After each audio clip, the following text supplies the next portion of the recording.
कि रमज़ान की इन मुक़द्दस रातों में पूरी दुनिया के लिए आम तौर पर और ख़ुसूसन हिंदुस्तान के लिए जो हमारा पड़ोसी मुल्क है उसके लिए हम रातों को उठ के गिड़गिड़ाएं, दुआएं मांगें। और इसमें सिर्फ मुसलमानों को शामिल ना करें बल्कि अल्लाह से ये दुआ मांगे कि अल्लाह इंसानियत जिस कर्ब अज़ियत में मुब्तला है तो इस मुसीबत से हम सबको निकाल दे। अल्लाह ताला से दुआ है कि जो कुछ कहा सुना अल्लाह ताला इसमें हमारे पड़ोसी मुल्क में या अल्लाह जो एक मौत का रक्स जारी है और लाशें सड़कों पे पड़ी हैं, या अल्लाह उनके लिए रहम फरमा और उनके लिए आसानी फरमा। हम इंसानियत के नाते उनकी हमदर्दी में तेरी बारगाह में दुआ मांग रहे हैं कि सतशाही वासी पठान जी, बड़े भाई, यही तो कमजोरी है। उसे चाहे परमेश्वर को हो, चाहे अल्लाह को हो, चाहे राम को हो, चाहे वाहिगुरु को हो, वो एक ही शक्ति है, एक ही पावर है। अज्ञानता के चलते लोग उसको पहचान नहीं पा रहे और भिन्न भिन्न नाम उसके धर लिए। अब ये मौलाना जी जो स्टेटमेंट दे रहे हैं, अब इनके भाव तो अच्छे हैं इनके मानवता के प्रति, लेकिन ज्ञान नहीं है। ये कहते हैं कि हम दुआ करें, सारी दुनिया के लिए हम दुआ करें, विशेषकर जो मर रहे हैं उनके लिए हम दुआ करें। अरे आपके दुआ करने से या मेरे दुआ करने से या मौलाना जी के द्वारा दुआ करने से क्या हो जाएगा? अल्लाह किसी के बाप का नौकर थोड़ी है जो हमारी बात मानेगा। ये तो एक कॉमन सेंस की बात है। अगर कॉमन सेंस भी किसी व्यक्ति के अंदर हो तो वो भी इस तरह का स्टेटमेंट नहीं दे सकता और ना ही इस तरह के व्यक्ति का दिया गया स्टेटमेंट को कोई फॉलो करेगा। आप एक बात बताइए, अगर मैं खाना खाऊंगा तो मेरे बच्चे का पेट भर जाएगा क्या? मेरे पड़ोसी का पेट भर जाएगा क्या? नहीं भरेगा ना। अगर आपकी उंगली पे चोट लगी है और मैं यदि उस उंगली के चोट की दवा खाऊं तो आपकी उंगली ठीक हो जाएगी क्या? तो जिन लोगों को पीड़ा है, जिन लोगों को परेशानी है, उनके कौन से वो कर्म हैं जिन कर्मों के कारण आज उनके ऊपर ये आफत आई है?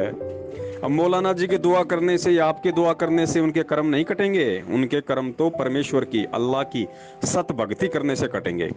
अब मौलाना जी क्या किसी को दुआ देंगे और क्या इनकी दुआ का असर होगा जब खुद मौलाना जी को नहीं पता कि अल्लाह कौन है? आज मैं चैलेंज के साथ में कह सकता हूं, पूरे विश्व में जो लोग मौलाना बन के बैठे हैं, मुफ्ती बन के बैठे हैं, पंडित काजी बन के बैठे हैं, धर्मगुरु बन के बैठे हैं, अगर एक को भी अगर इस बात का ज्ञान हो कि परमात्मा कौन है, कैसा है, कहाँ रहता है, एक भी एक मौला को, मुफ्ती को, काजी को पता हो कि अल्लाह कौन है, कैसा है, कहाँ रहता है, बता दीजिए मुझे। उस एक व्यक्ति का नाम बता दीजिए जिसने अल्लाह को देखा है या जो अल्लाह का नाम जानता है या अल्लाह क्या करता है, अल्लाह कहाँ रहता है, बता दीजिए मुझे। तो ये फालतू की जो ये चौंचलागिरी है, ये लोग खाली पब्लिसिटी के लिए, और इनका तो धंधा है ये। अब ये मौलाना जी कोई मार्केट में कोई दही पतासे का कोई ठेला तो लगाते नहीं जो अपने बच्चों का पेट उससे भर रहे हैं। इनका इनका धंधा है कि धर्म को ही धंधा बनाओ, अपना पेट भरो। तो स्टेटमेंट देना इनकी मजबूरी है बात बात पे, क्योंकि ये इनका बिजनेस है, ये इनका धंधा है। आप लोगों को वास्तव में अगर परमेश्वर की जानकारी चाहिए, अगर अल्लाह की जानकारी चाहिए, तो सूरत फुरकान 25 आयत नंबर 52 से 59 को ध्यान से पढ़ लेना। 58 और 59 आयत में साफ साफ लिखा है कि हे मोहम्मद, अगर तुझे उस अल्लाह अकबर की जानकारी चाहिए तो किसी बाखबर से जा पूछ, किसी इल्म वाले से पूछ, अर्थात कुरान शरीफ के ज्ञान देने वाले को। खुद अल्लाह का ज्ञान नहीं है, अल्लाह की जानकारी नहीं है, तभी तो वो बाखबर की तरफ संकेत कर रहा है। तो अल्लाह जो कुरान शरीफ का ज्ञान दे रहा है वो शैतान है भाई, वो काल है। हिंदू धर्म में उसको काल कहते हैं, वो दुर्गा का पति है। मुसलमान धर्म में उसको शैतान कह देते हैं। वो शैतान है। आज पूरा मुसलमान समाज शैतान की इबादत कर रहा है अल्लाह अकबर की जानकारी ना होने के चलते। और अल्लाह अकबर की जानकारी सिवाय बाखबर के पूरी विश्व में, पूरी दुनिया में, पूरी कायनात में कोई नहीं दे सकता, चाहे कितने ही पैर पीट पीट के रह जाओ।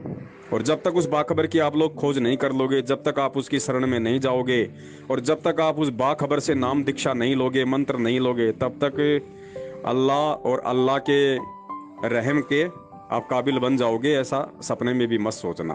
और वो बाखबर पूरी सृष्टि में केवल संत रामपाल जी महाराज हैं। उनके सत्संग सुनिए, मालूम हो जाएगा। जो कुरान आपको 1400 साल से लेके आज तक कोई नहीं पढ़ा पाया, 2 घंटे में आपको उसका मर्म समझा देंगे कि कुरान कहना क्या चाहती है। तो मेरी प्रार्थना है आप जी से, आपने मुझे मैसेज किया है ये पर्सनली, तो इसलिए मैंने आपको ये बताने की कोशिश की है। मानना न मानना आपके ऊपर निर्भर करता है। सत साहिब, जय हो बंदी छोड़ की।